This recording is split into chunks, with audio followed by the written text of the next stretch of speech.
الله الرحمن الرحيم الحمد لله وكفى وسلام على عباده الذين اصطفى أما بعد فأعوذ بالله من الشيطان الرجيم بسم الله الرحمن الرحيم لو أنزلنا هذا القرآن على جبل لرأيته خاشعا متصدعا من خشية الله صدق الله مولانا العلي العظيم. معزز علماء کرام، حاضرین مجلس،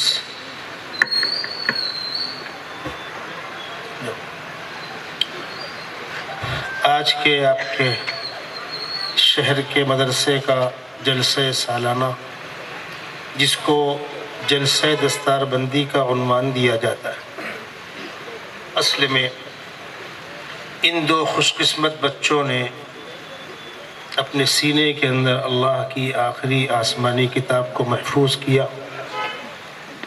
ان بچوں کا اعزاز کیا گیا اور ادارے میں تعاون کرنے والوں کے سامنے ادارے کا تفصیلی حساب پیش کیا گیا، تاکہ جو حضرات ادارے سے محبت کرتے ہیں انہیں یہ معلوم ہو کہ ہماری دی ہوئی امانت کہاں خرچ ہوئی، جس میں خاص طور پر سلیم دیشمکھ صاحب، جن سے میں پہلے سے بھی واقف ہوں، وہ اس معنی کر مبارکباد کے مستحق ہیں کہ اداروں کے صدر حضرات عام طور پر ان کا رویہ وہی ہوتا ہے جو دوسرے مقررین نے بتلایا، السلام علیکم وعلیکم السلام، بیٹھے بیٹھے ذمہ داروں کو ڈستے رہتے، یہ کام کیوں نہیں ہوا، وہ کیوں نہیں ہوا، وہ کیوں نہیں ہوا. اللہ ایسے ذمہ داروں کو اس ملک میں اور حوصلہ عطا فرمائے جو ادارے کو واقعتاً آگے بڑھانے کے لیے خود لگ کر کام کرے. ہم نے ہمارے استاد محترم حضرت مولانا صدیق احمد صاحب بانوی نور اللہ مرقدہ کو دیکھا.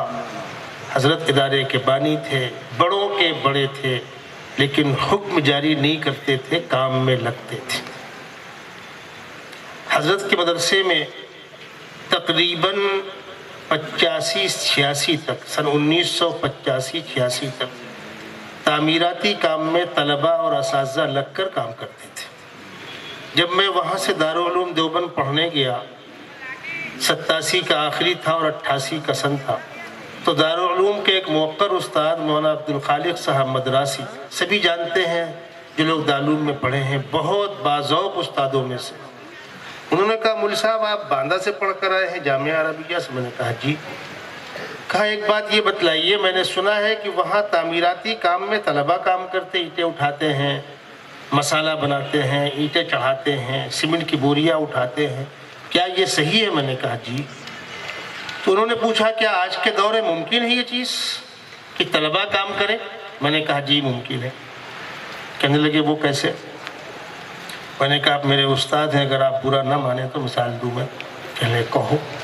میں نے کہا آپ اگر اینٹا اٹھائیں تو کیا ہم کھڑے رہیں گے؟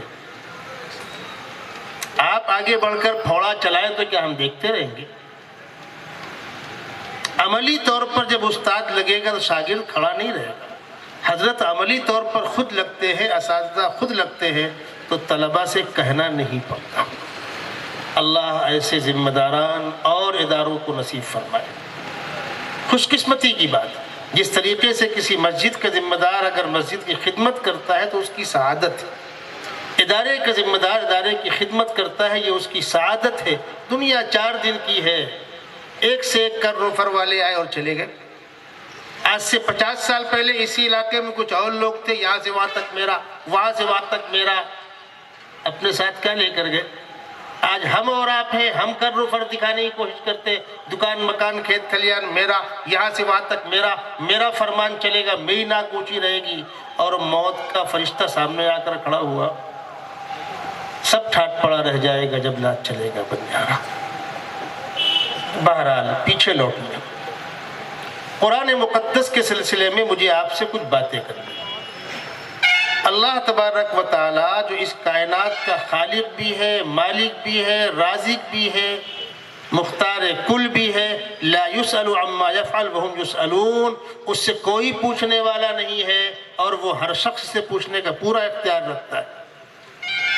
اس نے اس عظیم کائنات میں بہت سی مخلوقات کے بیچ میں ایک ذمہ دار مخلوق انسان کو پیدا فرمایا. اس کو مکلف کیا کہ میری کائنات میں میری مرضی کے مطابق نظام کو قائم کرنا تمہاری ذمہ داری ہے۔ روئے زمین کی خلافت سے اس کو نوازا، عقل اور دانش دی، قوت گویائی دی، کائنات کی حکومت دی، اور اس کو اس کا پابند کیا کہ وَمَا خَلَقْتُ الْجِنَّ وَالْإِنسَ إِلَّا لِيَعْبُدُونَ، انسان و جناتو اس کائنات میں میری مرضی چلے گی، تمہاری مرضی نہیں چلے گی۔ اختیار میں دوں گا، اسباب میں دوں گا۔ اِنَّا خَلَقْنَا الْإِنسَانَ مِن نُطْفَةٍ أَمْشَاجٍ نَبْتَلِيهِ فَجَعَلْنَاهُ سَمِيعًا بَصِيرًا إِنَّا هَدَيْنَاهُ السَّبِيلَ إِمَّا شَاكِرًا وَإِمَّا كَفُورًا۔ ہم نے انسان کو مرد و عورت کے اختلاط سے پیدا کیا، اس کو علم کے اسباب دیے، راستہ دکھایا، اما شاکرا و اما کفورا، جانا کدھر یہ تمہاری مرضی پر چھوڑ دیا۔ ہاتھ پکڑ کر نہ فرشتے جنت میں نہ فرشتے جہنم میں، کہیں ہاتھ پکڑ کے نہیں لے جائیں گے۔ مسجد میں آنے والا اپنی مرضی سے آئے گا، اپنے پیروں سے چل کر آئے گا۔ مسجد میں آنے والے کو ابلیس گیٹ پر کھڑے ہو کر روک نہیں سکتا، اور نہ آنے والوں کو ہاتھ پکڑ کر فرشتے مسجد میں نہیں لائیں گے۔ رمضان کا مہینہ آ رہا ہے، روزہ رکھو چاہے مت رکھو، جو رکھے گا اپنی آخرت سنوارنے کی رکھے گا، اور جو نہیں رکھے گا اس کے روزے نہ رکھنے سے خدا کی خدائی میں کوئی فرق نہیں پڑنے والا۔ دنیا کے سارے انسان کان کھول کر سن لے، خدا کی خدائی ہمارے ماننے پر موقوف نہیں ہے۔ ہم نے خدا کو ووٹ دے کر چن کر خدا نہیں بنایا ہے۔ ہم خدا کو خدا مانے تو خدا ہے، نہ مانے تو خدا ہے، اس کی شان میں کوئی فرق نہیں پڑنے والا۔ واللہ الغنی وانتم الفقراء۔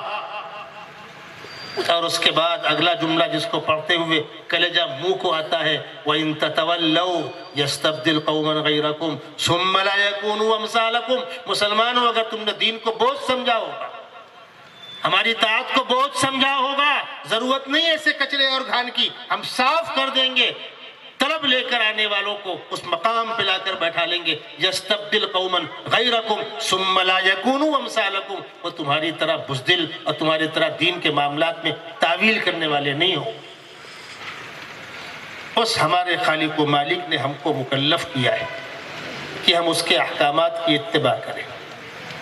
اگلا سوال پیدا ہوتا ہے کہ اللہ سے بندوں کا رابطہ کیسے ہوگا؟ ان آنکھوں سے اللہ کو ہم دیکھ سکتے ہیں؟ نہیں۔ اس دنیا میں رہتے ہوئے ان آنکھوں سے اللہ کو کوئی دیکھ نہیں سکتا۔ سیدنا موسیٰ علیہ السلام نے دیدار کی درخواست کی تھی، جواب ملا تھا موسیٰ یہ سودا آسان نہیں ہے، تمہارے بس کی بات نہیں ہے۔ انہوں نے کہا تھا ربی ارینی انظر الیک، جواب ملا تھا لن ترانی، لیکن وہ اصرار کرتے رہے، اس لیے کہ کلام کا شرف تو حاصل ہوا تھا، کلیم اللہ کا لقب تو ان کو ملا ہے، وَكَلَّمَ اللَّهُ مُوسَىٰ تکلیمہ کا اعزاز تو ملا تھا۔ تو پروردگار نے کہا موسیٰ اگر اصرار ہے تو میں کوہ طور کے اوپر تجلیات کی کرنوں میں سے کرن ڈالتا ہوں، دیکھو اس کا انجام کیا ہوتا ہے۔ قال لن تراني ولكن انظر الى الجبل فإن استقر مكانه فسوف تراني فلما تجلى ربه للجبل جعله دكا وخر موسى صعقا۔ اس منظر کو دیکھ کر موسیٰ علیہ السلام غشی کھا کر بے ہوش ہو کر گر گئے، برداشت نہ کر سکے۔ فلما افاق قال سبحانك تبت الیک، مجھ سے غلطی ہوئی پروردگار معاف کر۔ اللہ کو ہم دیکھ نہیں سکتے، اللہ کی آواز ان کانوں سے عام حالات میں سن نہیں سکتے، ناممکن نہیں، لیکن عام حالات میں آواز ہم سنتے نہیں۔ تو پھر بندوں اور خدا کا رابطہ کیسے ہوگا؟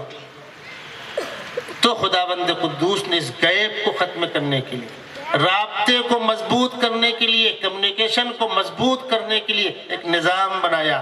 کیا نظام بنایا؟ انہی انسانوں میں سے کچھ بندوں کا انتخاب کر کے ان کی تربیت کی۔ جن بندوں کا انتخاب کیا گیا وہ انبیاء کرام کہلائے۔ تربیت کر کے ان کے اوپر فرشتے کی معرفت اپنا کلام نازل کیا۔ جو فرشتہ اللہ کا کلام لے کر آتا ہے اس کا نام جبرائیل امین ہے، اور جو کلام ہوتا ہے اس کا نام وحی ہے۔ انبیاء کرام پر وحی نازل ہوتی تھی۔ بعض انبیاء کرام کو کتابچے دیے گئے، بعضوں کو ضخیم کتابیں دی گئیں۔ کتابچوں کو صحیفے کہا گیا، آدم علیہ السلام کے صحیفے، شیس علیہ السلام کے صحیفے، ادریس علیہ السلام کے صحیفے، نوح علیہ السلام کے صحیفے، ابراہیم علیہ السلام کے صحیفے، ان سب کو صحیفے دیے گئے۔ عام طور پر انبیاء کرام کو صحیفے دیے گئے، بعض انبیاء کرام کو کتابیں دی گئی۔ تو جن کو کتابیں دی گئی وہ 4 کتابیں ہیں: توریت، زبور، انجیل، قرآن مقدس۔ توریت نازل ہوئی سیدنا موسیٰ علیہ السلام پر، زبور نازل ہوئی سیدنا داؤد علیہ السلام پر، انجیل نازل ہوئی سیدنا عیسیٰ علیہ السلام پر، اور قرآن مقدس نازل ہوا سیدنا محمد رسول اللہ صلی اللہ علیہ وسلم پر۔ یہ کتابیں جب اتری اس دور کی ضرورت تھی، سچی تھی۔ جن نبیوں پر اتری وہ نبی سچے تھے، وہ نبی واجب الاتباع تھے۔ وما ارسلنا من رسول الا لیطاع باذن اللہ، نبی تو ہم بھیجتے ہی اسی لیے ہے تاکہ اللہ کے حکم سے اس کی اتباع کی۔ وہ نبی سچے تھے، وہ کتابیں سچی تھی، امتیں نالائق تھی۔ عام طور پر امتوں نے انبیاء کرام کی بات نہیں مانی، اور کسی کی اگر مانی بھی تو کچھ دنوں کے بعد وہ باتیں مٹ گئیں۔ نبی کے انتقال کے بعد آہستہ آہستہ تعلیمات مٹ گئیں۔ کوئی آسمانی کتاب اپنی اصلی شکل میں موجود نہیں، کسی نبی کی زندگی اصلی شکل میں موجود نہیں۔ قرآن مقدس یہ کتاب نازل ہوئی سیدنا محمد رسول اللہ صلی اللہ علیہ وسلم پر۔ جس وقت جبرائیل امین آپ کو قرآن پڑھ کر سناتے تھے، اس وقت کی کچھ کیفیات میں آپ کو بتلاتا ہوں۔ جس آیت سے میں نے اپنی گفتگو کا آغاز کیا کہ لو انزلنا هذا القرآن على جبل لرأيته خاشعا متصدعا من خشية اللہ، اگر ہم نے اس قرآن کو بجائے محمد صلی اللہ علیہ وسلم کے سینے پہ اتارنے کے کسی پہاڑ پہ اتارا ہوتا، وہ پہاڑ بکھر جاتا، وہ پہاڑ بوجھ کو برداشت نہ کر پاتا۔ یہ بوجھ قرآن کا سیدنا محمد رسول اللہ صلی اللہ علیہ وسلم پر پڑتا تھا۔ دوسری طرف خداوند قدوس نے آپ کو اس کا پابند اور مکلف کیا تھا کہ یا ایھا الرسول بلغ ما انزل الیک من ربک وان لم تفعل فما بلغت رسالتہ، اے ہمارے پیغمبر، اے ہمارے محبوب، جو امانت آپ کو دی جا رہی ہے من وعن امت تک پہنچا دیجیے گا۔ اگر اس امانت کے پہنچانے میں آپ نے کوئی کوتاہی کی تو ذمہ داری سے بری اور سپردوش نہیں کہلائیں گے۔ اب آقا صلی اللہ علیہ وسلم پر قرآن نازل ہوا ہے، کتنا بوجھ ہے؟ اگر یہ قرآن پہاڑ پہ اتارا جائے تو پہاڑ بیٹھ جائے۔ وہ قرآن نازل ہو رہا ہے آقا صلی اللہ علیہ وسلم پر، اور آپ پر بھی بوجھ پڑتا تھا۔ آپ کے سینے کی نورانیت، روحانیت، اللہ کی خصوصی مدد شامل حال تھی کہ آپ اس کو برداشت کرتے تھے، ورنہ بوجھ اتنا پڑتا تھا۔ حضرت عائشہ صدیقہ رضی اللہ تعالی عنہ فرماتی ہے کہ تیز سردی کے موسم میں مدینے کی سردی خطرناک سردی ہوتی ہے۔ تیز سردی کے موسم میں آقا صلی اللہ علیہ وسلم پر جب قرآن پاک نازل ہوتا تھا تو آپ کے پیشانی سے پسینے قطرے ٹپ ٹپ گرتے تھے۔ کبھی ایسا بھی ہوا ہے کہ آپ کسی صحابی کی ران پر سر رکھ کے آرام فرما رہے ہیں، اسی حال میں آپ پر قرآن نازل ہونے لگا تو وہ صحابی کہتے ہیں کہ سر کے بوجھ سے میرے پیر کی ہڈی ٹوٹی جاتی تھی۔ کبھی ایسا بھی ہوا ہے کہ آپ اونٹنی پر بیٹھے ہیں، اسی حال میں آپ پر وحی نازل ہونے لگی تو اونٹنی آپ کے بدن کے بوجھ سے جھکی جا رہی ہے، اس کی کمر ٹیڑھی ہو جا رہی ہے۔ صحابہ کہتے ایسا لگتا تھا کہ اس کی کمر کی ہڈی ٹوٹ جائے گی۔ ایک طرف یہ قرآن کا بوجھ ہے اور ایک طرف وہ ذمہ داری کا احساس ہے، اس کا کوئی حصہ میرے ذہن سے اوجھل نہ ہو جائے۔ جب جبرائیل امین آپ کو قرآن پڑھ کر سناتے تھے تو آپ جبرائیل امین کے ساتھ ساتھ پڑھتے تھے۔ خداوند قدوس کو یہ دو بوجھ، دو ذمہ داریاں دیکھ کر پیار آیا۔ ایک طرف میرے محبوب پر بوجھ پڑ رہا ہے اور محبوب کو اس بات کا احساس ہے کہیں کوئی حصہ، کوئی جز اس سے ذہول نہ ہو جائے، تو خداوند قدوس نے فرمایا لا تحرک به لسانک لتعجل به ان علینا جمعہ وقرآنہ۔ آپ فرشتے کے ساتھ پڑھنے میں جلدی مت کیجیے، آپ کے سینے میں اس قرآن کو محفوظ کرنا ہماری ذمہ داری، اس کا کوئی حرف آپ کے ذہن سے ذہول نہیں کرے۔ ان علینا جمعہ وقرآنہ فاذا قرأناہ فاتبع قرآنہ، فرشتہ پڑھے تو آپ اس کو سنیے غور سے۔ ایک بات تو خداوند قدوس نے یہ فرمائی، دوسری بات بہت غور سے آپ لوگ سنیے گا، اس سے بہت سی گتھیاں سلجھیں گی۔ قرآن مقدس اللہ کا کلام ہے جو عربی گرامر سے اونچی زبان میں نازل کیا گیا۔ قرآن کی زبان عربی گرامر کی زبان نہیں ہے. عربی گرامر سیکھ لینا کافی نہیں ہے قرآن کا ترجمہ سیکھنے کے لیے، اس لیے کہ قرآن میں بہت سے الفاظ وہ ہیں جو عربی گرامر میں کسی اور معنی میں استعمال ہوتے ہیں، اور خداوند قدوس نے اپنی کتاب میں اس کو کسی اور معنی میں استعمال کیا ہے جس کو منقول شرعی کہتے ہیں. جیسے الصلاۃ کے معنی دعا کے ہیں، تو کیا الصلاۃ کے معنی قرآن کے اندر دعا کے ہیں؟ الزکوٰۃ اس کے معنی بڑھوتری کے ہیں. الحج اس کے معنی چکر لگانے کے ہیں گرامر کے اندر.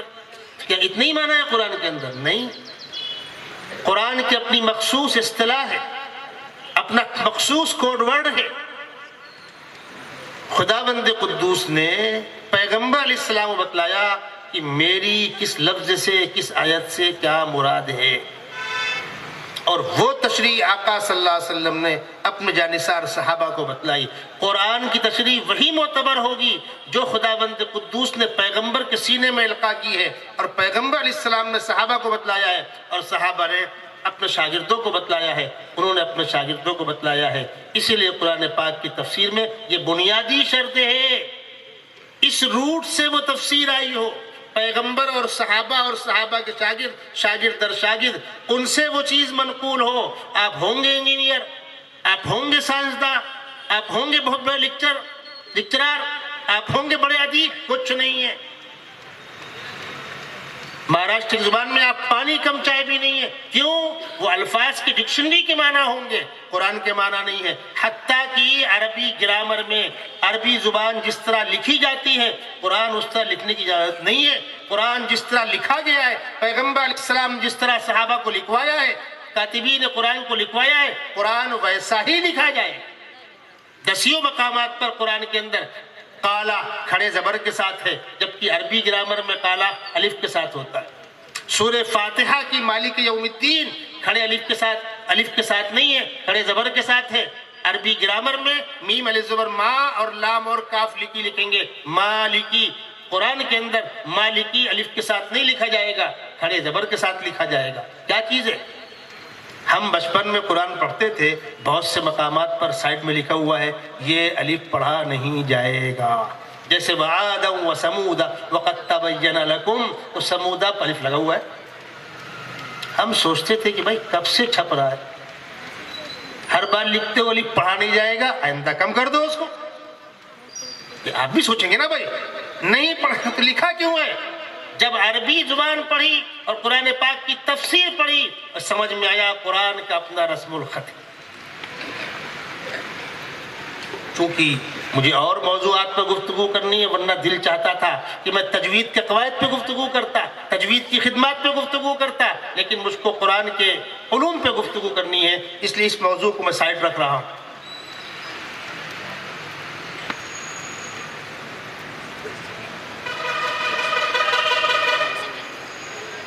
پھر اس بات کو دہراؤں گا، اور اس وقت یہ موضوع ہندوستان میں نہیں پوری دنیا کے اندر ایک گرم موضوع کہلا رہا ہے. کیا تم مسلمانوں اپنے ماں سوا دیگر انبیاء کے بارے میں کیا کہتے ہو؟ تم دیگر کتابوں کے بارے میں کیا کہتے ہو؟ صاف کہتا ہوں کتابیں سچی تھیں، انبیاء کرام سچے تھے، امتیں نالائق تھیں. اور ان کتابوں کو امتوں نے مٹایا ہے، ہم مٹانے نہیں گئے تھے. موسیٰ علیہ السلام کے دور میں ہم نہیں تھے، عیسیٰ علیہ السلام کے دور میں ہم نہیں تھے، پچھلے انبیاء کرام کے دور میں ہم نہیں تھے. وہ امتیں نالائق تھیں، اپنا انہوں نے سرمایہ خود ضائع کیا. پوری ذمہ داری کے ساتھ کہتا ہوں، پورے چیلنج کے ساتھ کہتا ہوں، کوئی آسمانی کتاب علاوہ قرآن مقدس کے اب روح زمین پر محفوظ نہیں. حتیٰ کہ وہ کتابیں جس زبان میں نازل ہوئی تھیں ان زبانوں میں باقی نہیں ہے، ترجمے ہیں اس کے. یاد رکھیے گا. مولانا ذوالفقار صاحب مدظ اللہ العالی، آپ ذات واقف ہے، میرے بڑے بھائی ان کے خلیفہ ہیں، مولانا سجاد نعمانی ان کے خلیفہ ہیں، اللہ نے بڑا مقام دیا ہے. وہ امریکہ گئے ہوئے تھے. بعض لوگوں نے آ کے بتلایا حضرت کچھ لوگ ہیں جو آپس میں جمع ہوتے ہیں اور مذہب پر کمنٹ کرتے ہیں. میری درخواست یہ ہے کہ آپ بھی چلیے، اس لیے کہ اللہ نے آپ کو دونوں لائنیں دی ہیں. بعض علماء ایسے ہیں جو دونوں لائن کے اس پر، مولانا ذوالفقار صاحب کالج کے پڑھے ہوئے، مولانا طارق جمیل صاحب کالج کے پڑھے ہوئے، مفتی تقی عثمانی صاحب کالج کے پڑھے ہوئے اور عالم، ناممکن نہیں ہے۔ یہ گئے، وہاں یہ گفتگو ہو رہی تھی کہ صاحب اپنی اپنی کتابیں پیش کرو۔ عمر عبدالفتار صاحب نے فرمایا مدظر اللہ العالی نے کہ بھائی اس کو تحریر میں لے لو، آئندہ کل ہر مذہب والا اپنی مذہبی اصل کتاب سنائے گا۔ چلے گئے، ان کے ذہن میں نہیں آئے کیا کہنا چاہ رہے ہیں مولوی صاحب۔ ان کو لگا یہ داڑھی پگڑی بھولا بھالا کوئی آدمی ہوگا جو تصور عام طور پر ہوتا ہے مولویوں کے بارے میں۔ پہنچے تو وہ کہہ رہا ہے تم پہلے پڑھو، وہ کہہ رہا ہے تم پہلے پڑھو۔ تو حضرت نے فرمایا بھائی جو مذہب جس ترتیب سے آیا ہے اس ترتیب میں شروع کر لو۔ کیا غلط کہا انہوں نے؟ موسیٰ علیہ السلام کی کتاب پہلے ہے، پھر زبور ہے، پھر انجیل ہے، پھر قرآن ہے۔ کھڑے ہو یہودی بھائی، کھڑے ہوئے ہو۔ انہوں نے توریت کے نام پر اس وقت ان کے پاس جو موجود ہے ترجمہ اس کا شروع کیا۔ کہا بھائی رکیے، کیا لکھا گیا ہے؟ اصل کتاب پڑھیں گے۔ موسیٰ علیہ السلام پر اس زبان میں نازل ہوئی تھی نہ، تو پھر کیا سنا رہے گا؟ بچی نہیں بچی وہ تو بات کی بات ہے، موسیٰ علیہ السلام پر اس زبان میں اتری تھی نہیں۔ پھر غریب بیٹھ گیا، اب باری کس کی تھی؟ عیسائی کی، اس لیے کہ زبور دنیا میں تو ہے نہیں۔ وہ سمجھ گیا کہ میں پھنسوں گا، اس نے کہا حضرت بس چیپٹر کلوز کر دیا جائے، سوری۔ کیوں؟ بائبل دنیا کے اندر آج جو موجود ہے عیسیٰ علیہ السلام کی اتری تھی اس زبان میں نہیں ہے، کتنی بچی کتنی گئی چھوڑیے اس زبان میں نہیں ہے۔ اور قرآن مقدس بتلانا پڑے گا، پوری دنیا کا کوئی بھی قاری قرآن پڑھے گا وہ وہی قرآن پڑھے گا جو جبرائیل امین نے سیدنا محمد رسول اللہ صلی اللہ علیہ وسلم کو پڑھ کے سنایا۔ اور بتلا دوں میں آپ کو، پچھلی آسمانی کتابیں جن زبانوں میں تھی وہ زبانیں مٹ گئی، دنیا کے اندر وہ زبانیں بولی نہیں جاتی۔ اور قرآن مقدس کی زبان میں ہے، عربی زبان میں، عربی زبان نہیں بولی جاتی۔ ابھی میں 1 مہینہ پہلے عمرہ کر کے آیا، مسجد نبوی کے اندر وہاں جو ادارہ ہے مدینہ منورہ میں جامعہ اسلامیہ، اس کے پی ایچ ڈی کے طالب علم وہ کتابوں کا تھیلا لے کر میرے بغل سے بیٹھے تھے، اس میں تفسیر بھی ہے، حدیث بھی ہے، قرآن بھی ہے۔ انہوں نے مجھ سے کہا کہ میں استنجا کر کے آتا ہوں، ابھی گفتگو اشارے میں ہو رہی ہے، آپ دیکھیے گا۔ میں نے کہا ٹھیک ہے۔ وہ گئے استنجا کر کے آئے، وضو کر کے۔ میں نے کتابیں کھولی، دیکھا کیا پڑھاتے ہیں کورس میں، ان کا میں کورس پڑھ رہا تھا، اتنے میں وہ آ گئے۔ تو انہوں نے آتے ہی پوچھا هل انت تعرف العربیہ؟ میں نے کہا نعم۔ ان کی میری گفتگو عربی میں شروع ہو گئی، تقریباً آدھا گھنٹہ گفتگو ان کی میری عربی میں ہوئی۔ پھر انہوں نے مجھ سے پوچھا کہ آپ یہاں کتنے روز سے ہیں؟ بھائی میں نے کہا میں تو عمرہ کرنے آیا ہوں۔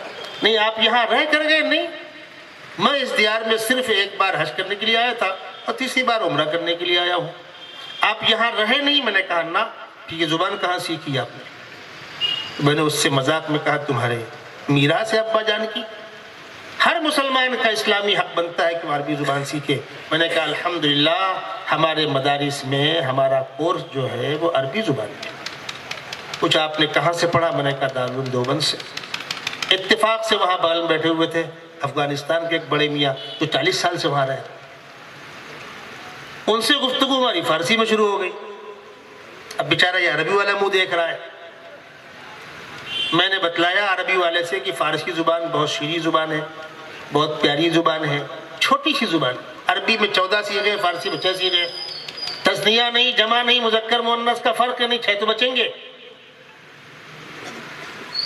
تو میرے بزرگوں، قرآن مقدس جس زبان میں نازل ہوا، جس لب و لہجے میں نازل ہوا، آج بھی اسی شان و شوکت کے ساتھ ویسا ہی موجود ہے۔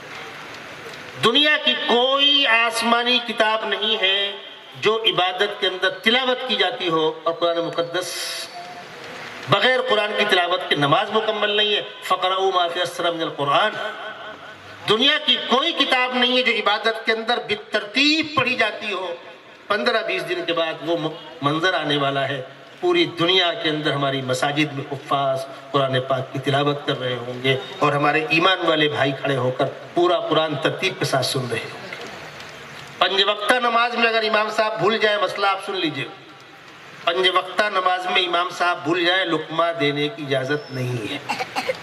امام کو موقع دو، کہیں منتقل ہو جائیں گے، اس آیت سے اس آیت، اس آیت سے اس آیت، اس آیت سے اس آیت، اور اس انتقال میں اگر 3 آیتیں ہو گئیں، جتنی مقدار ضروری ہے قدر ما تجوز بھی الصلاۃ اتنا ہو گیا، وہ رکوع کر سکتے ہیں، آپ کو لقمہ نہیں دینا ہے، ورنہ کل موضوع لازم آئے گا، وہ امام آپ مقتدی، آپ لقمہ نہیں دیں گے اس کو، کب؟ 5 وقتہ نماز میں۔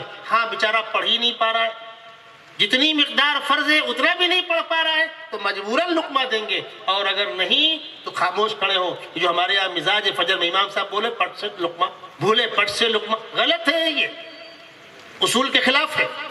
اس کے مقابلے میں تراویح میں اگر حافظ صاحب بھولے تو لقمہ دیا جائے گا، کیوں؟ تراویح میں تکمیل مقصود ہے، 5 وقتہ میں تکمیل مقصود نہیں ہے۔ ایک دور تھا حفاظ کم تھے، آج الحمدللہ پورا ملک حفاظ سے بھر گیا۔ یہ سوال آتا ہے کیا کیا آپ لوگوں نے 72 سال میں؟ ارے کیا کیا؟ دینی ضرورت کے ہر شعبے میں نمائندے کھڑے کر دیے۔ ایک واقعہ بتلا دو، کوئی جنازہ بغیر نماز جنازے کے دفن کیا گیا ہو، کسی کا نکاح پڑھانے والا کوئی نہ ہو، بچے کے کان میں اذان دینے والا کوئی نہ ہو، اذان دینے والا کوئی نہ ہو، نماز پڑھانے والا کوئی نہ ہو، امام کوئی نہ ہو۔ الحمدللہ ان مدارس نے پورے ملک کی اس ضرورت کو پورا کیا۔ آج سے 40-50 سال پہلے ہمارے بچپن کی بات ہے، حضرت مولانا صدیق صاحب رحمۃ اللہ علیہ کا جو باندہ کا علاقہ ہے، آپ حضرات نے شاید ہی کم لوگوں نے دیکھا ہوگا حضرت کو۔ اگر کوئی یہ تعارف کراتا ہو کہ بہت بڑے عالم تھے، تعارف نہیں ہے، ادارے کے محتمم تھے، تعارف نہیں ہے۔ وہ اس صدی کے مجدد تھے۔ حضرت تھانوی کے بعد میں 2 شخصیتوں کے بارے میں کہتا ہوں جنہوں نے امت کو عملی نمونہ پیش کیا ہے، شیخ الاسلام مولانا حسین احمد مدنی اور مولانا صدیق احمد صاحب باندھی۔ امت کے بیچ میں چل پھر کر کے کرنا کیا ہے، ایک قدم پیچھے ہٹ کر بیک فٹ پہ آ کر کام کیسے کیا جاتا ہے، زندہ باد مردے باد سے کچھ نہیں ہونے والا ہے، عملی طور پر کام کر کے بتلایا ہے۔ حضرت خود حافظ قرآن تھے اور بہت عمدہ حافظ قرآن تھے، ضرورت پڑنے پر 10 پارے پڑھا دیا کرتے تھے۔ اپنے بزرگوں کے ہاں جب رمضان میں جاتے تھے، سہارنپور پہنچے، دیوبند پہنچے، مفتی محمود صاحب مدراس میں اعتکاف کرتے تھے، وہاں جاتے تھے، اپنا ایک قرآن مکمل کر کے بزرگوں سے ملنے جایا کرتے۔ جس کے یہاں پہنچتے تھے، پیچھے کھڑے ہیں، کسی نے کان میں کہہ دیا کہ مولانا صدیق صاحب آ گئے، بس اب اس کے بعد امام صاحب تراویح آگے نہیں پڑھائیں گے، وہ پیچھے آئیے، کوئی تعامل نہیں، سیدھا مصلی پر۔ اور اگلی بات سنیے غور سے، مصلی پر کھڑے پوچھتے تھے کہاں سے پڑھنا ہے بھائی؟ حفاظ جانتے ہیں اس بات کو، کہاں سے پڑھنا ہے، کتنے پارے پڑھنے کا معمول ہے؟ اس نے کہا 22واں آدھا ہوا ہے، وقال الذین کفروا لن نؤمن بهذا القرآن، چلو 3 پارے کا معمول ہے 3 پارہ، 5 پارے کا معمول ہے 5 پارہ۔ جس طرح پرندہ ہوا میں اڑتا ہے اس طرح وہ حضرت پڑھتے تھے۔ سبحان اللہ، ہم کو سعادت نصیب، ہم نے سنا حضرت کا قرآن۔ اب سنیے اگلی بات، اپنے علاقے میں انہوں نے کام شروع کیا۔ ہمارے مفتی صاحب پیچھے بیٹھے ہوئے ہیں، پہاڑی علاقوں میں کام کر رہے ہیں۔ سچی بات یہ ہے کہ روز ٹچ آبادی میں سب کو شوق ہوتا ہے ادارہ چلانے کا، بڑی مسجد میں سب کو شوق ہوتا ہے تراویح پڑھانے کا، بڑے اسٹیج پر سب کو شوق ہوتا ہے بھاشن دینے کا، جہاں کوئی سننے والا نہ ہو، جہاں کوئی حوصلہ افزائی کرنے والا، مخالف ماحول میں، مخالف سمت میں چلو تو مزہ ہے، میں پلا کے گرانا تو سب کو آتا ہے، مزہ تو جب ہے گرتوں کو تھام لے سکتے۔ حضرت نے اس علاقے میں کام شروع کیا، حفاظ نہیں تھے، حفاظ نہیں تھے، ڈر تھا بستی بستی تراویح کیسے ہو۔ اب کیا کریں؟ اس علاقے کا معمول تھا کہ پہلے عشرے میں قرآن مکمل ہوتا تھا، کوئی 7 دن میں، کوئی 8 دن میں۔ حضرت کیا خود بھی پہلے عشرے میں قرآن مکمل ہوتا تھا۔ اب وہ فلانے گاؤں میں، چھوٹا سا گاؤں ہے، کچی مسجد ہے، تراویح مکمل کرانی ہے، تمہارے کتنے پارے ہوئے؟ 15 پارے، تم جاؤ شروع کرو، ہم پورا کروا دیں۔ کسی کو یہاں، کسی کو وہاں، کسی کو وہاں، کسی کو وہاں بھیج دیا۔ اب جب پہلے عشرے میں حفاظ لوٹ کر آ گئے، تم بیٹا فلاں گاؤں چلے جاؤ، تم بیٹا فلاں گاؤں چلے جاؤ، اور اسی میں کہیں خود بھی پہنچ گئے۔ اب کسی کا 18 پارے ہو گئے، کسی کے 20 پارے ہو گئے۔ اب 2 دن میں یہاں، 2 دن میں وہاں، 2 دن میں مکمل کرنا ہے۔ ایک دن میں 5 پارے حضرت پڑھاتے تھے۔ اور یقین جانیے افطاری اور سحری میں کیا ملا اس کی پرواہ کبھی نہیں کرتے تھے۔ میں کیا بتلاؤں آپ کو، الفاظ نہیں میرے پاس کہنے۔ آج ہم کو آرام دہ سواری نہ ملے تو بھاؤ چڑھ جاتی ہے، مرغن غذا نہ ملے تو بھاؤ چڑھ جاتی ہے. کئی روز کھجور کھا کر چنا چبا کر کے سفر کرتے تھے. 10 15 20 سال کی محنت کے بعد پورا علاقہ حفاظ سے بھر گیا. اور آج ملک میں قرآن پاک کے صحیح پڑھنے اور پڑھانے کا جو رواج چل رہا ہے، یہ 2 بزرگوں کی کڑھن کا نتیجہ ہے. مولانا ابراء الحق صاحب ہردوئی رحمۃ اللہ علیہ اور مولانا صدیق صاحب باندی رحمۃ اللہ علیہ. نورانی قاعدے کے اوپر زور ہردوئی کیا ہوتا، مولانا بستانوی مولانا صدیق صاحب کی تربیت کرتا. پورے ملک میں کہیں بھی اگر قرآن پاک پر خدمات انجام دی جا رہی ہے، وہ ڈائریکٹ یا انڈائریکٹ ان دونوں بزرگوں کے فیض کا حصہ ہے. یہ ہے وہ قرآن پاک. پوری دنیا میں کسی آسمانی کتاب کا کوئی ایک حافظ نہیں ہے. پوری دنیا میں کسی آسمانی کتاب کا کوئی ایک حافظ نہیں ہے. ہمارے یہاں وقتاً فوقتاً شوشے لوگ چھوڑتے ہیں، فلاں کتاب کو داخل کورس سے کریں گے. ارے میں نے کہا کل بھائی دیر کیوں کرتے ہو؟ بسم اللہ کرو، کل داخل کرو نا بھائی. تو کوئی ڈھکی چھپی بات نہیں ہے. آؤ میدان میں. کوئی کتاب ایک مرتبہ پڑھ لیجئے دوبارہ پڑھنے کا من نہیں کرتا. اور قرآن پاک علامہ شاطبی کہتے ہیں وَتَرْدَادُ يَزْدَادُ فِيهِ تَجَمُّ. پڑھو، حلاوت میں لذت میں اضافہ ہوگا. ہم سال بھر قرآن نہیں پڑھتے، رمضان کا مہینہ آتا ہے قرآن پڑھنے کی توفیق ہوتی ہے، اس لیے کہ بہت سے کام کم ہو جاتے ہیں نا، ٹائم بچتا ہے نا بھائی. آپ سمجھ رہے ہیں کیا کیا کم ہوتا ہے. 1 رکوع پڑھا تو آئندہ 2 رکوع پڑھنے کا شوق ہے، 1 پاؤ پڑھا تو آدھا پارہ پڑھنے کا شوق ہے. اور بعض اللہ کے بندے 10 پارے پڑھتے ہیں اور پڑھنے والے قرآن بھی پڑھتے ہیں. کوئی آخری حد نہیں ہے، جتنا پڑھو من نہیں بھرتا. کوئی ایک بندہ کھڑے ہو کر کہہ دے قرآن ہم نے ایک بار پڑھ لیا من بھر گیا، سوال نہیں پیدا ہوتا. یہ وہ اللہ کا پاکیزہ کلام ہے جس کو دیکھنے سے قلب کو سکون ملتا ہے. الذین آمنوا وتطمئن قلوبهم بذکر اللہ الا بذکر اللہ تطمئن القلوب. دلوں کی غذا اس قرآن پاک کی کا دیدار ہے، اس کی تلاوت ہے. اس کتاب کو دیکھنا عبادت، پڑھنا عبادت، سننا عبادت، پڑھنے اور پڑھانے والوں کو محبت کی نگاہ سے دیکھنا عبادت. جن درسگاہوں میں جو قرآن پڑھا جا رہا ہے ان درسگاہوں کا تعاون دور کی بات ہے، محبت کی نگاہ سے ان کو دیکھنا ہی بات ہے. مرنے کے بعد اپنے اپنے قبروں میں ہم جائیں گے، گھر والے بہت روتے، خوب چلا کے روتے. اور عجیب مزاج ہے، جنازہ گھر سے باہر نکلا عورتیں روڈ تک آ جاتی. وہ آج کا میرا موضوع نہیں لیکن نقل کرنا میری ذمہ داری ہے. آپ کیا کر رہے ہیں؟ 6 فٹ کے گڑھے میں رکھ کر مٹی پاٹ کر لوٹ کر آؤ گے، اس کے بعد اس کے ساتھ کیا سلوک ہوگا اس کا بھی اس سے سوال ہوگا. تمہارے گھر کی عورتیں بے پردہ باہر کیوں نکلی؟ عورتوں کی آواز مردوں میں کیوں آئی؟ تم نے خدا رسول کے فرمان کے خلاف آخری امور انجام کیوں دیے؟ حدیث کے الفاظ ہے ان المیت لا يعذب ببكاء اهله علیہ. خلاف شرع نوحہ ماتم کرنے پر مردے کو عذاب ہوتا ہے. اور اگر گھر والے شریعت کے مطابق کتاب و سنت کے مطابق آخری امور انجام دیتے ہیں تو فرشتے اس کو مبارکباد دیتے ہیں، خوش قسمت ہے. قبر میں رکھے گئے ابھی دفن کرنے والے 40 قدم پیچھے لوٹے ہوتے ہیں. حدیث شریف میں آتا ہے انہو لیسمع قرآن نعالہم، پیروں کی کھنکھناہٹ اور کھسکھساہٹ اور چپلوں کی آواز مردہ سن رہا ہوتا ہے. فرشتے آ کے اس کو بٹھال دیتے ہیں، حساب کا جواب دے. سوال جواب شروع ہوتا ہے. عام طور پر ہمارے اعمال اس لائق نہیں ہے کہ ہمارا قبر میں استقبال ہو. قبر یا تو جنت کی کیاری میں سے ایک کیاری ہے یا جہنم میں گڑھوں میں سے ایک گڑھا ہے. اب جب قبر میں عذاب شروع ہو گیا، اگلی بات سن لیجئے. مدرسوں سے اتفاق کرو مت کرو، علماء سے اتفاق کرو مت کرو، قبر کا انکار کوئی کر سکتا ہے؟ موت کا انکار کوئی کر سکتا ہے؟ حتیٰ کہ جن لوگوں نے خدا کا انکار کیا موت کا انکار وہ بھی نہیں کر سکتے. کیوں؟ ابا مرے نا، دادا مرے نا، جائے گا کہاں؟ تمبا. خدا کو مان کی مت مان، موت کا انکار تو نہیں کر سکتے.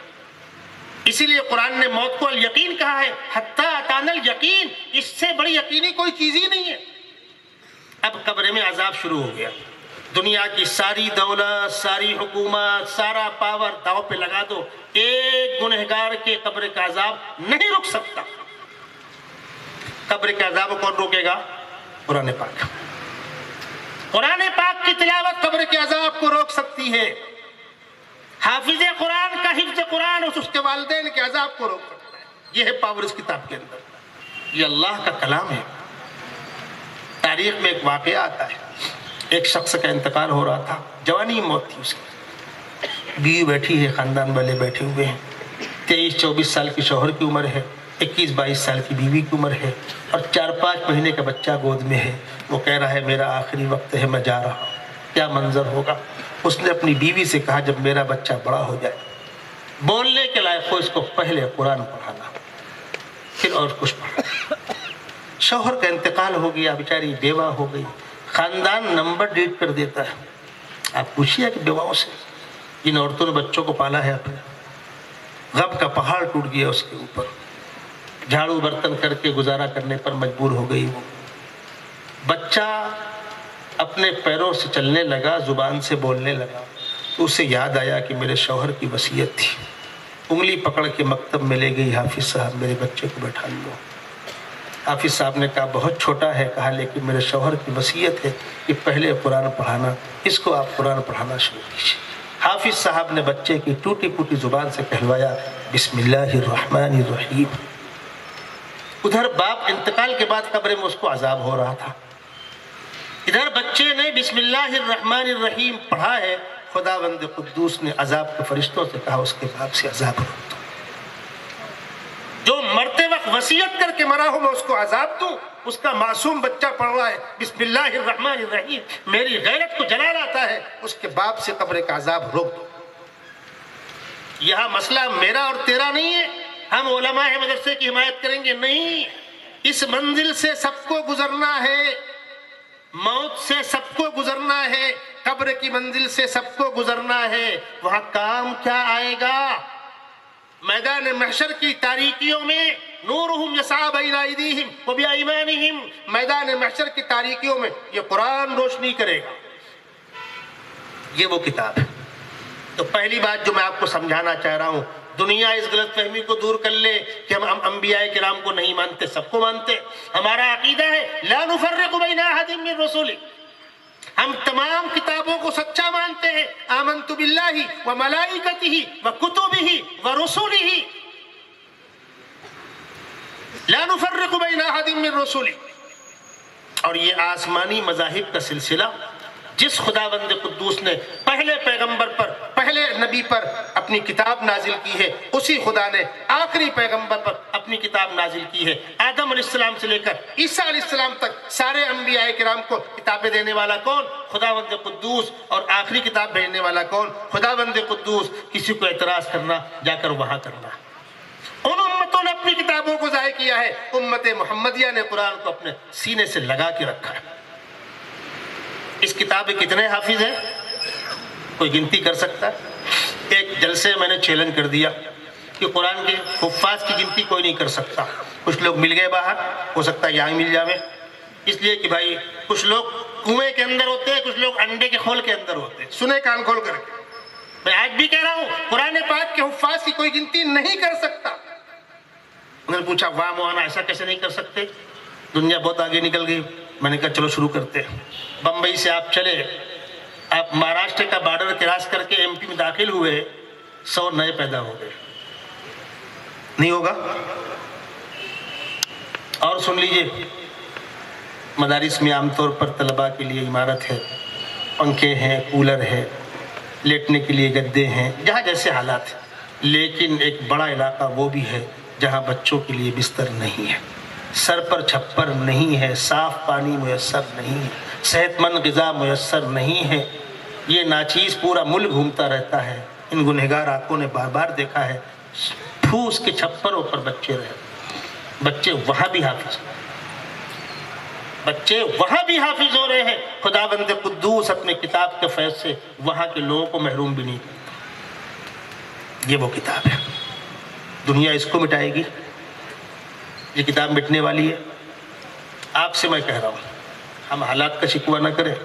دنیا کے جن علاقوں میں اسلام پر پابندی لگا دی گئی, عرصے دراز تک اسلام پر بین, قرآن پر بین, اسلامی شعار پر بین, وہاں دین مٹ گیا. ہمارا تو کہیں سے نقصان نہیں. ہم مشکل مصائب حالات کا شکار ہوں گے، ہمارا اجر محفوظ ہے۔ دنیا 4 دن کی ہے، امیر کی امیری میں، غریب کی غریبی میں کٹ جائے گی، یہاں ہمیشہ رہنے کوئی نہیں آئے گا۔ ٹھیک ہے، حالات ہے، دکھ ہوتا ہے، درد ہوتا ہے، لیکن آپ کا نقصان کہیں سے نہیں ہے۔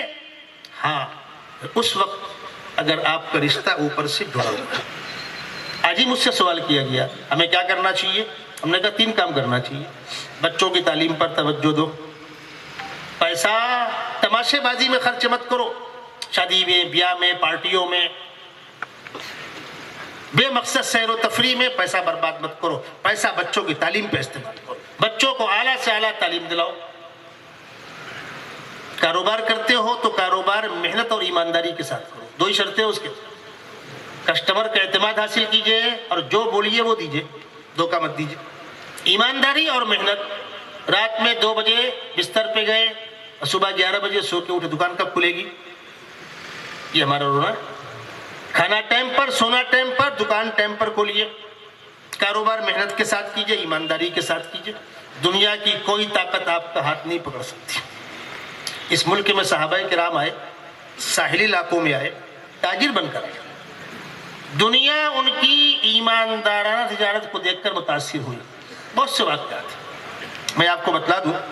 اللہ کے نبی صلی اللہ علیہ وسلم مدینہ کے بازار میں چل پھر کر کے جائزہ لیتے تھے، کوئی ملاوٹ کا مال تو نہیں بیچ رہا۔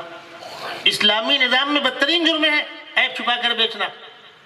ایک بندہ گیہوں بیچ رہا ہے، عام طور پہ کیا ہوتا ہے، عیب دار نیچے، ذرا اچھا والا اوپر ہوتا ہے، ہر جگہ ایسا ہو، پھل ہو، سبزی ہو، غلہ ہو، دکھتا ہے اوپر کا اور ترازو لگتی نیچے سے، دھوکہ ہے۔ تو آپ نے نیچے ہاتھ ڈالا، نیچے گیہوں گیلا تھا، فرمایا ما حاصل بلل یا صاحب الطعام، یہ کیا طریقے سے؟ اب سیدھی بات ہے کہ اس کو پتا ہے کہ مدینے کے حاکم ہیں، دکان بند ہو جائے گی، گھبرا گیا، کہنے لگا وہ پانی برس گیا تھا تو بھیگ گیا، تو پانی یوں آیا کہ یوں آیا؟ چلیے بھیگ گیا تھا۔ آپ نے فرمایا افلا جعلتہ فوق الطعام لیراہ الناس، بھیگ گیا ہے اوپر کرو، بھیگا اوپر رکھو تاکہ کسٹمر دیکھ کے خریدے، دھوکہ آپ کیوں دے رہے ہو؟ اور فرمایا من غش فلیس منا، جو کاروبار میں دھوکہ دے وہ ہمارے مسلم سماج سے نہیں۔ ایمانداری اور محنت کے ساتھ کاروبار کیجئے، نہیں ہے پیسے کاروبار کرنے کے لیے ہنر سیکھ لیجئے۔ ہر شہر میں، ہر آبادی میں 10 ہزار وہ نوجوان بیٹھے ہوئے، یہاں بیٹھے ہوئے، مجھے معاف کیجئے گا، اپنے والدین کے لیے بوجھ ہو، دھرتی کے بوجھ ہو، تم کو مہنگی بائک چاہیے، مہنگا موبائل چاہیے، مہنگے جوتے چاہیے، ہوٹل کا خرچ چاہیے، بوڑھے باپ کے پاس ہو نہ ہو، ہونا یہ چاہیے تھا کہ ابا آپ آرام کرو، ہم کما کر آپ کو کھلائیں گے۔ کس کو پڑی؟ اور یہی سارے غلط دھندوں میں لگے رہتے ہیں۔ ارے تمہارے پاس نہیں ہے پیسہ، ہنر سیکھ لو، پاسپورٹ بناؤ، باہر نکل جاؤ، جائے خدا تنگ نیس پائے مرا لنگ نیس، دنیا بہت بڑی ہے۔ جب باہر نکلو گے پیسے کی قدر، وقت کی قدر، اپنی قدر، اور گھر میں خوشحالی آئے گی۔ جو بھائی پڑھتا ہے اس کو پڑھاؤ، جو محنت کرے کماتا جائے گا، باہر کمائے۔ کیا مسئلہ ہے؟ اس ملک میں کتنی قومیں ایسی ہیں جو سرکاری نوکری نہیں کرتی، کاروبار کرتی ہیں، آپ بھی کیجئے۔ سارا ہنگامہ ہمارے پاس، سارا شکوہ ہمارے پاس۔ آپ اس ملک میں اقلیت میں ہیں، بہت بڑی اقلیت نہیں ہے لیکن اقلیت ہے مجموعی طور پر، ٹھیک ہے؟ کوئی بھی اقلیت، کوئی بھی مائنورٹی میجارٹی کے مقابلے میں زیادہ محنت کرتی ہے۔ آپ کرتے ہیں محنت زیادہ؟ ہم سے محنت تو ہوتی نہیں، پڑھائی تو ہوتی نہیں۔ ارے محنت سے پڑھو، کڑوی کسیلی سن لو، سر جھکا کے پڑھو۔ آپ کو بتلا دوں 92 اور 3 میں مہاراشٹر کے حالات آپ کے سامنے ہیں، بمبئی میں کیا ہوا آپ کے سامنے ہے۔ آزادی کے بعد سے پہلا موقع تھا، بورڈ کے امتحان میں، 10ویں کے امتحان میں تنویر منیار پورے اسٹیٹ کو ٹاپ کرتا ہے، دوسرے سال بلال شیخ پورے اسٹیٹ کو ٹاپ کرتا ہے، تیسرے سال 2 مسلم بچیاں 6واں پوزیشن لاتی ہے۔ یو پی کے اندر پرتاپ گڑھ کی کنڈا تحصیل کا بچہ شمیم شارق پورے یو پی کو ٹاپ کرتا ہے۔ کیا ہوا تھا؟ ان بچوں کی آنکھوں میں اندھیرا چھا گیا تھا، انہوں نے طے کیا ہمارے پاس مسئلے کا حل صرف تعلیم، صرف تعلیم، صرف تعلیم۔ تب آپ کے نمبر کم کیوں نہیں ہوئے؟ پھر اس کے بعد رات گئی بات گئی، امت اوڑھ کے سو گئی۔ اپنے کام میں لگو، تماشے کرنے والے تماشا آپ کرنے دیجئے، ہر رات کے بعد صبح ہے، ہر عروج کو زوال ہے، دنیا بے ثبات میں ہر شے ہے تیز گام، ہر دن کے لیے رات ہے، ہر صبح کی ہے شام، رنگے زوال سے ہے رنگین، گل بھی خار بھی، دھوکہ ہے سب جہاں میں، خزاں بھی بہار بھی۔ اپنے کام سے کام رکھیے اور اللہ سے رشتہ مضبوط رکھیے، تاکہ خدا نہ خواستہ اگر کسی تکلیف کا سامنا ہو اس کا اجر ہم کو اوپر ملے۔ آج رونا اس بات کا ہے، یہاں جو ہو رہا ہے وہ تو ہو ہی رہا ہے، اوپر نام پہلے کٹ چکا ہے۔ تعلیم پر توجہ دو، پیسے کی بربادی سے بچو، وقت کی بربادی سے بچو۔ شادی بیاہ کرتے نا، مولانا ایک بیٹی ہے، بڑا ارمان شوق ہے، ہم کہاں منع کرتے ہیں؟ آپ ایک بیٹی ہے نا، اس کو پراپرٹی میں حصہ دو، اس مرد کو لا کے ہم سے ملاؤ جو بیٹی کو پراپرٹی میں بیٹوں کے ساتھ حصہ دے اور شادی میں خرچ کرے۔ شادی میں خرچ کرتے ہو، پراپرٹی سے محروم کرتے ہو، رات بھر نفل پڑھتے ہو، فجر چھوڑ کے سو جاتے ہو۔ کون سی عقل مندی ہے یہ؟ لڑکے والوں سے ہم کہتے ہیں آپ شادی بیاہ پیسہ خراب کر رہے ہو، ولیمہ کیجئے، کچھ لوگ کو آپ بلا لیجئے، اس پیسے کو بچائیے، کاروبار مستحکم کیجئے، بچے کو کاروبار کیجئے، پراپرٹی دیجئے، اور اس کے بعد ہی بچتا ہے تو محلے پڑوس میں کوئی غریب بھی تو ہوگا۔ آج اس بات کا رونا ہے، بچیاں گھروں سے بھاگ رہی ہیں، فلاں ڈھاکہ ہے، تفصیل کا موقع نہیں ہے، اختصار سے عرض کر رہا ہوں۔ مالداروں، ہماری براتیں ناچتے گاتے نکلتی ہیں، جن گلیوں سے نکل رہی ہیں وہاں 30 سال کی 32 سال کی بچیاں بیٹھی ہوئی ہیں، جو ہم سے زیادہ خوبصورت ہے، ہماری بچی سے زیادہ ہنرمند ہے، اس کے باپ کے پاس 10 لاکھ روپے نہیں برباد کرنے کے لیے، اس لیے اس کا رشتہ نہیں آ رہا ہے۔ جب یہ براتیں اذان ہو رہی ہے، نماز ہو رہی ہے، ناچتے گاتے جا رہے ہیں، اللہ کیا کیا ہوگا چھوڑو اس کو، جن گلیوں سے گزرتے ہو ان گلیوں کی ہماری بچیاں دیوار پکڑ کے روتی۔ اگر اس بچی نے قدم غلط اٹھا لیا تو اللہ کیا کون جوابدار ہوگا؟ کہاں کھڑے ہیں ہم؟ کس کو دین سمجھا ہم نے؟ ان باتوں کی اصلاح کی ضرورت ہے۔ رہا سوال، سنیے گا، بہت برا لگے گا آپ کو، بتلانا میری ذمہ داری ہے۔ آپ نماز پڑھتے ہیں؟ پڑھتے ہیں۔ اس میں قرآن پڑھتے ہیں؟ پڑھتے ہیں۔ قرآن صحیح ہے؟ 40 سال سے صف اول میں نماز پڑھنے والے بوڑھو، قرآن صحیح ہوا؟ نہیں ہوا۔ نماز بچی؟ کیوں قرآن صحیح نہیں ہوا؟ بھائی حافظ قرآن بننا الگ بات ہے، لیکن جتنی مقدار قرآن نماز میں پڑھنا ہے آپ نے صحیح کیا؟ بڑے بڑے دیندار ماشاءاللہ دینی کاموں سے لگے ہوئے، شبیر بھائی، شرافت بھائی، شکر اللہ بھائی، کیا ہے یہ؟ آپ کی شین نکلتی نہیں ہے؟ یہ تو اب اللہ اللہ کر کے نورانی قاعدے کی تعلیم عام ہوئی اور سین اور شین الگ الگ ہوا، ورنہ پہلے چھوٹی سین بڑی سین، چھوٹا کاف بڑا کاف، کمبخت کاف نکلے گا سے۔ ایک استاد 40 بچے بیٹھے ہیں، 50 بچے بیٹھے ہوئے ہیں، مسجد کے ذمہ داران سننے کو تیار نہیں ہے، بیچارہ کتنا سنے گا 2 گھنٹے میں؟ کل کا سبق بھی سنے گا، آج کا سبق بھی دے گا، حاضری بھی لے، کیا کرے گا وہ تنگ آ کر سوچتا ہے جیسا تورا دال بات ویسا ہمرا بات، چل کیا کریں گے آپ؟ اس کا کون جوابدار ہے؟ ہر مسلمان کا قرآن صحیح ہونا چاہیے، حافظ قرآن ہو نہ ہو الگ بات ہے، نماز تو پڑھنی ہے، پڑھنی ہے۔ نماز کے اندر کچھ فرائض ہے، کچھ واجبات ہے، پتہ ہے؟ نہیں، تو غلطی پر سجدے سہو سے نماز بچے گی جائے گی، کیسے معلوم پڑے گا آپ کو؟ جو نماز دین کا بنیادی ستون ہے، مسلمان اس کو سیکھنے کو تیار نہیں ہے۔ آپ روزے رکھ رہے ہیں، روزے کی شرائط، ٹرین میں کچھ لوگ جا رہے تھے، سحری کا وقت ختم ہو چکا تھا، 10 منٹ نکل چکا تھا، وہ کھا رہے، مجھ سے پوچھتے حضرت سحری کا وقت کب ختم ہوئے گا؟ میں نے کہا کیا کر رہے ہو؟ بولے ہم لوگ کھا رہے ہیں۔ میں نے کہا 12 گھنٹہ باقی ہے ابھی، کھاتے رہو۔ ارے کم وقت، تم کو یہ تک پتہ نہیں ختم کب ہو رہا ہے؟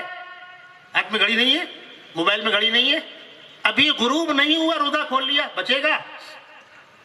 حج عمرہ کرنے جا رہے ہیں، مسائل سیکھنے کو تیار نہیں۔ ایک گروپ گیا عمرہ کرنے کے، وہاں کام چالو ہے، بجائے صفا سے چڑھنے کے مروہ چڑھ گئے ہو، کیا چکر ہوں گے؟ 6 نکل گئے، سر بنوا لیا، اپنے اپنے کمرے پہنچ گئے، کپڑے چینج کر لیا۔ اب سیدھی بات ہے کہ وہ تسبیح جو ہاتھ میں ہوتی ہے، 6 دانے کس کے؟ ایک تو بچ گیا، ایک بولتا رہے یار چکر 6 ہوئے یار، ہاں یار جو کمی کیا رہ گئی، کمی کیا رہ گئی؟ تو معلوم ہوا شروع کرنا وہاں شروع کر دیا، وہاں پر اتنے سر چڑھے کہ نکل کے آ بھی گئے، حلق بھی کروا لیا، کپڑا بھی چینج کر لیا، اب فون لگا رہے ہیں ہم کو، ان کو مرنا نہیں ہے۔ میں آپ کو کیا کیا بتلاؤں میرے بھائی، دین کی بنیادی معلومات نہیں مسلمانوں کو. چھوڑو مدرسوں کو, تم مدرسے والوں کو کوستے رہنا, برا بلا کہتے رہنا, اپنے ایمان کی فکر تو کرو. وہ کہاں سے لاؤ گے؟ شہر کے تمام میڈیکل اسٹور والے بے ایمان ہیں, نالائق ہیں. دوا کہیں سے لے گا نہیں لے گا؟ کیا آسمان دوا منگائے گا ڈائریکٹ آن لائن؟ ارے دین کہاں سیکھو گے بھائی؟ یا تو مسجد میں یا مدرسے میں یا کسی عالم کے پاس چل کر جاؤ گے یا ان کو بلاؤ گے. اور کیا راستہ ہے؟ نماز صحیح نہیں, قرآن صحیح نہیں, ایمان کی بنیادی معلومات نہیں, زکوٰۃ کے مسائل معلوم نہیں, قربانی کے مسائل معلوم نہیں. اللہ کے بندو دین سیکھو, اور اتنا دین جس سے دین پر عمل کر سکو. طلب العلم فریضہ علی کل مسلم, اتنی مقدار میں دین سیکھنا کہ فرائض و واجبات پر عمل کر سکے, حرام و ناجائز سے بچ سکے. ہر مسلمان مرد و عورت کی اولین ذمہ داری ہے. ہاں اس کے بعد خوش قسمت ہیں وہ حضرات جن کو اللہ نے اپنی دین کی خدمت کے لیے قبول کیا. علماء ہیں, حفاظ ہیں, مفتیان کرام ہیں. میں اپنے ان دوستوں سے کہوں گا اپنے آپ کو شامل کر کے دیکھیے, امت کی مثال بیمار مریض کی ہے. ہم معالج ہیں, وہ کہیں گے, وہ بڑبڑ کریں گے. ہمارے باپ دادا بیمار ہوتے ہیں نا, اٹھا کے آپ لے جاؤ اسپتال, جھگڑا کرتے, نہیں جاؤں گا, ٹانگ ٹونگ کے ان کو لے جاتے, ایڈمٹ کرتے, وہ ڈاکٹر جھگڑا کرتے, سوئی نکال کے پھینک دیتے, علاج نہیں. سب کچھ چلتا ہے نا, ہم علاج کرتے نہیں کرتے. اس امت کو برداشت کرنا ہے, اس سکتی بلکتی ہوئی انسانیت کو برداشت کرنا, اتر کر کڑوی کسیلی سن کر میدان میں کام کرنا ہے. کام کا ایک اجر اور کڑوی کسیلی برداشت کرنے کا دوہرا اجر. یاد رکھیے, جن بڑوں نے ملت میں کام کیا ہے صرف کام بنیاد نہیں ہے, کڑوی کسیلی برداشت. شہر باندہ کے اندر ایک گلی سے مولانا صدیق صاحب گزر رہے تھے, میرے بڑے بھائی مولانا طلحہ صاحب, وہ بھی شاگرد ہیں ان کے. حضرت نے فرمایا مولی طلحہ, ایک دور تھا جب میں یہاں سے گزرتا تھا, اتنی گالیاں ملتی تھی کہ نکلنا مشکل تھا. آج معتقدین کی اتنی بھیڑ چلنا مشکل ہے. کسی کا شکوہ نہیں کرنا, اپنے کام سے. ہمارے ساتھی نے کہا نا کہ مولانا انیس الرحمن صاحب کو ان کے پیر و مرشد نے یہاں بھیجا, بیٹا جاؤ وہیں قبر بننی چاہیے. ہمارے اکابر جہاں بیٹھ گئے بیٹھ, اچھے برے حالات جو ہوئے, بیٹھ گئے, سب کا استقبال نہیں ہوا, کہیں مخالف حالات سامنے آئے. انبیاء کرام دنیا کے اندر آئے, سب کی بات مانی گئی. بہت سے انبیاء کرام کو امت نے قتل کر دیا. اللہ کے نبی صلی اللہ علیہ وسلم فرماتے ہیں اشد الناس بلاء الانبیاء ثم الامثل فالامثل. ہم نبیوں کے وارث ہیں. تو کس چیز میں؟ استقبال میں, اعزاز میں, ہر چیز میں. ہم بیان کرتے ہیں اللہ کے نبی صلی اللہ علیہ وسلم طائف گئے, ان لوگوں نے بدتمیزی کی, پتھر مارے.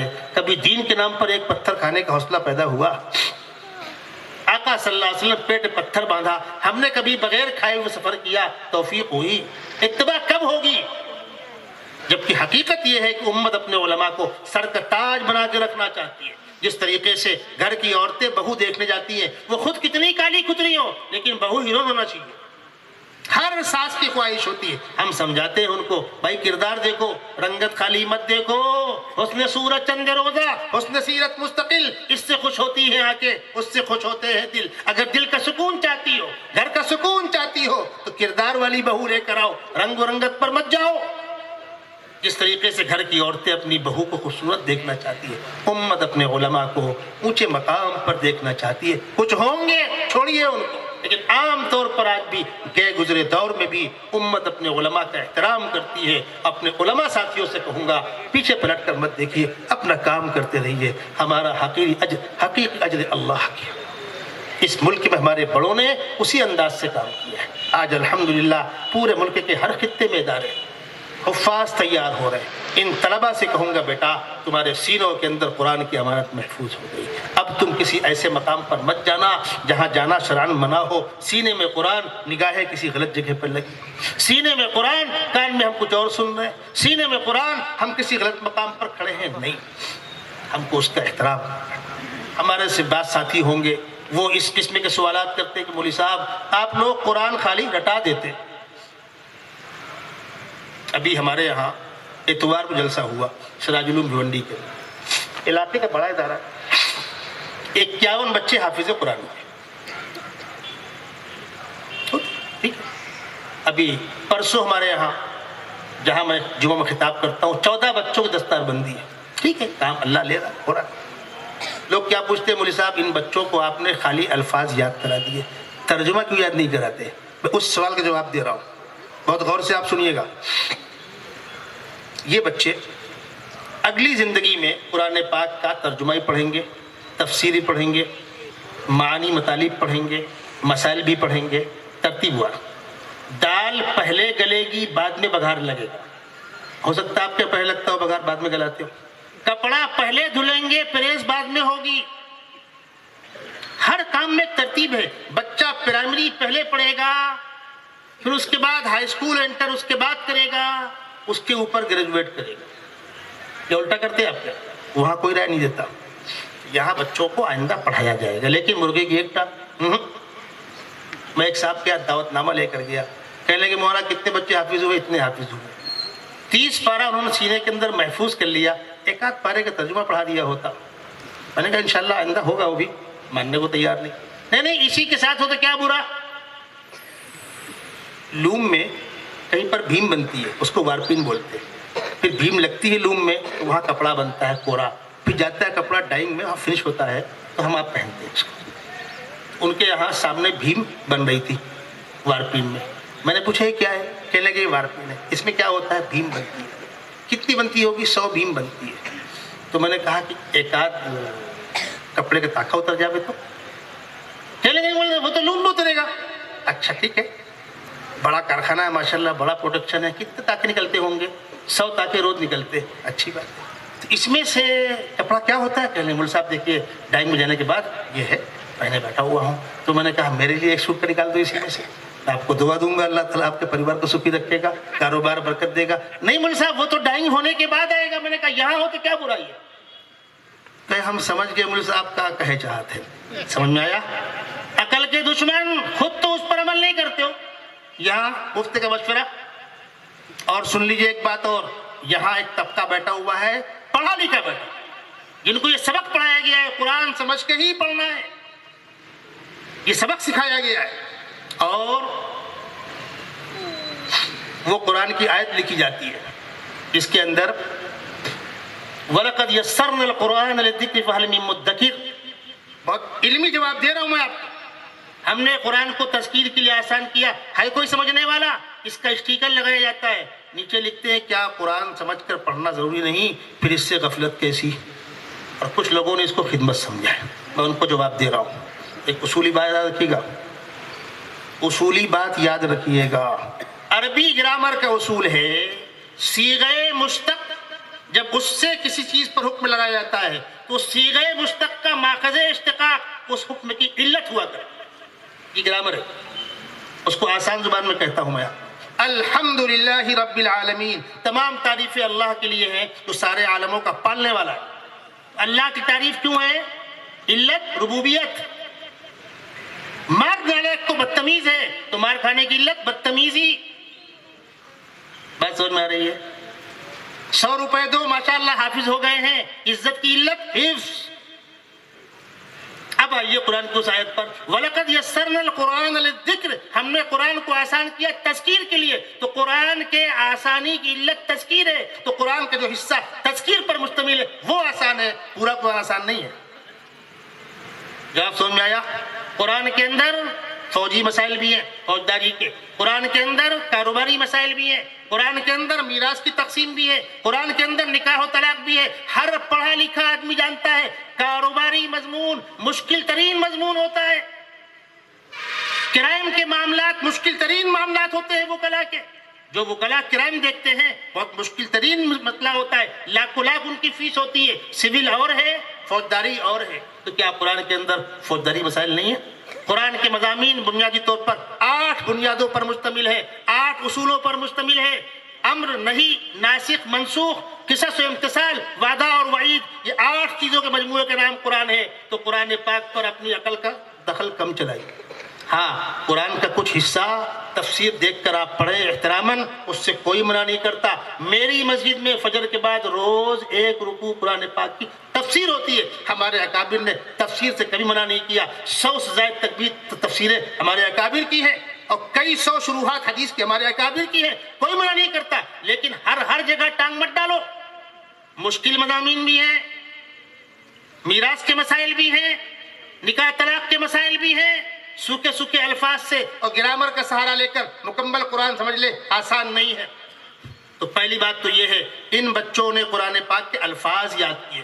جیسے آپ کھیت کے اندر ایک مرتبہ رف ہل چلاتے ہیں، ٹریکٹر چلاتے ہیں، اس کو بڑے ڈیلے نکلتے ہیں، پھر دوبارہ چلاتے ہیں، تباڑا چلاتے ہیں، اب وہ زمین نرم ہوتی ہے بیج کے لائق، اور پہلی مرتبہ بیج ڈال دو، کیا برائی، لوٹ کے آئے گا۔ ابھی ان بچوں نے الفاظ یاد کیے ہیں، اب انشاءاللہ یہ اگلے مدرسوں میں جائیں گے، معنی پڑھیں گے، مطالب پڑھیں گے، تفسیر پڑھیں گے، اور جب ایک عالم دین حافظ قرآن بھی ہوتا ہے اور معنی سے واقف بھی ہوتا ہے، زبان سے واقف بھی ہوتا ہے، ترجمے سے واقف بھی ہوتا ہے، وہ قرآن پڑھتا ہے، اس کی لذت، اس کا مزہ ہی الگ ہوتا ہے۔ اللہ تبارک و تعالیٰ اس ادارے کو دن دونی رات چوگنی ترقیات سے ہمکنار کرے، ہر قسم کی شرور سے، فتن سے، حاسدین کے حسد سے، شر پسندوں کے شر سے محفوظ کرے۔ ان بچوں کو اس کتاب کا احترام کرنے کی توفیق عطا فرمائے۔ تو میں نے اپنی بات جہاں سے شروع کی تھی کہ یہ قرآن کیا ہے، یہ اللہ کا وہ آسمانی کلام ہے جس کے اندر وزن بھی ہے اور نورانیت بھی ہے۔ جب سیدنا محمد رسول اللہ صلی اللہ علیہ وسلم پر نازل ہوا تو وزن کے ساتھ نازل ہوا۔ اب خداوند قدوس کا کرم دیکھیے کہ جب آقا صلی اللہ علیہ وسلم اپنی زبان سے پڑھ کر امت کو سنا رہے ہیں، وہ وزن باقی نہیں رہا۔ جو وزن جبرائیل امین لے کر آئے قرآن کے ساتھ، آقا صلی اللہ علیہ وسلم پر وزن پڑا، لیکن جب آقا صلی اللہ علیہ وسلم صحابہ کو پڑھ کے سنا رہے ہیں، وزن باقی نہیں ہے، نورانیت برقرار۔ یہ اللہ کا کرم ہے، ورنہ یہ ہمارے کمزور کان، کمزور سینے اس کے متحمل نہ ہوتے۔ اس کتاب کے سب سے پہلے حافظ آقا صلی اللہ علیہ وسلم خود ہیں۔ کاتبین وحی قرآن پاک لکھنے والے سارے صحابہ حافظ قرآن ہیں، خلفائے راشدین حافظ قرآن ہیں، ازواج مطہرات کئی حافظات قرآن ہیں، اور اس کے بعد الحمدللہ پوری دنیا کے اندر قرآن پاک کے پڑھنے اور پڑھنے کا مزاج بنا۔ اس کتاب کی اپنی ایک کشش ہے، ایک لگاؤ ہے، ایک کھچاؤ ہے، پڑھنے والے پڑھتے ہیں ماشاءاللہ۔ کبھی کبھی آپ نے قرات کا مظاہرہ سنا ہوگا، اپنے علاقوں میں کبھی کبھی قرآن پاک کمپٹیشن کرائیے، مظاہرہ قرات کرائیے، امت کے ذہنوں کے اندر قرآن کی عظمت بیٹھے، اور ہمارے بچے دینی تعلیم بھی حاصل کرے، اسکولی تعلیم بھی حاصل کرے۔ خود میرے زیر نگرانی ایسا ادارہ چلتا ہے بھنڈی کے اندر، جہاں ہم اسکول میں پڑھنے والے بچوں کو حافظ قرآن بناتے ہیں۔ ابھی پرسوں جمعہ کے دن ایسے 9 حفاظ کی دستار بندی ہونے جا رہی ہے جو اسکول پڑھتے ہوئے، انگلش میڈیم کے غیروں کی اسکولوں پڑھتے ہوئے حافظ قرآن بنے ہیں۔